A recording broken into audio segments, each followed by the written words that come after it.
ГСП онлайн. Городские новости сейчас.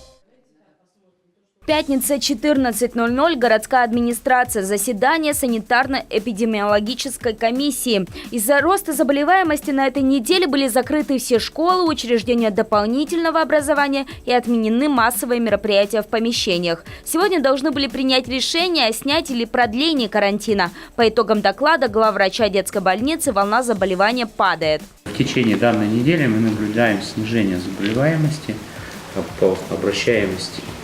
Например, в частности, в понедельник 489 случаев зафиксировано, во вторник 240, среда 232, четверг 199, на данную минуту 146.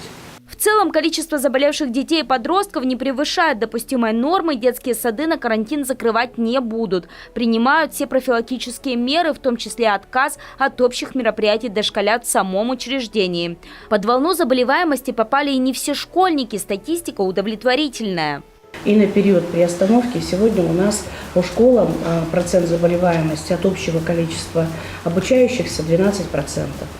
Представители управления образования хотели бы, чтобы дети вновь пошли в школы. Проблема в первую очередь у девятиклассников, которым 13 февраля придется проходить собеседование, являющееся допуском к экзаменам. В итоге готовиться к нему дети будут дома. Карантин запретил и тренировочное собеседование. Но представитель Роспотребнадзора была неуклонна. 11 февраля школы не откроют. На 7 февраля у нас все равно остается превышен эпидпорог и превышен почти на 40% средний многолетний уровень заболеваемости. Еще настораживает факт, что не снижается заболеваемость детей от 3 до 6 лет, то есть это детские сады.